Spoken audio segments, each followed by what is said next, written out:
¿Me estás grabando? Okay, you guys, this is a beginning of about to start a car. Hold on.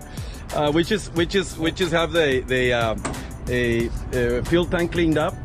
It was a lot of raw fuel on it, so we clean it up the tank. Juan is gonna be the assistant for giving the start it up. I'm gonna pour some gas in here. There you go.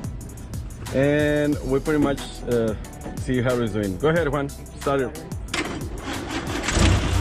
Yee!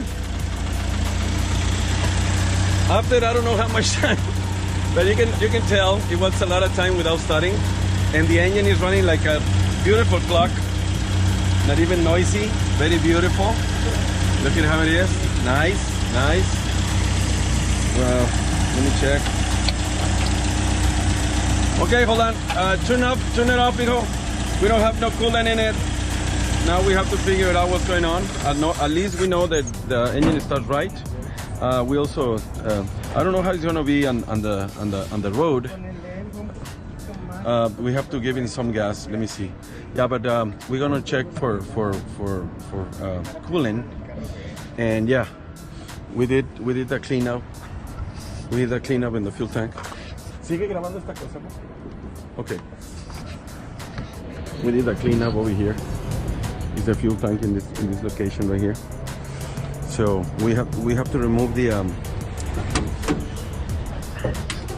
gas leveling right there. You have a fuel cap. That's the way you pour gas inside. So definitely is there. We just put a new one in it. Also, Juan, we have to refill the brake reservoir. It doesn't have so much. Have the clutch reservoir, brake reservoir is low. Yeah, pretty much we're doing all right. This beauty is gonna start up nice, and we're gonna fill it up the whole thing, top it up the whole thing, and see how it's doing after. Well, thank you for watching, guys. Beautiful Land Rover coming back to life again, and have some fun in the road. Well, see you later. Great day. Bye bye.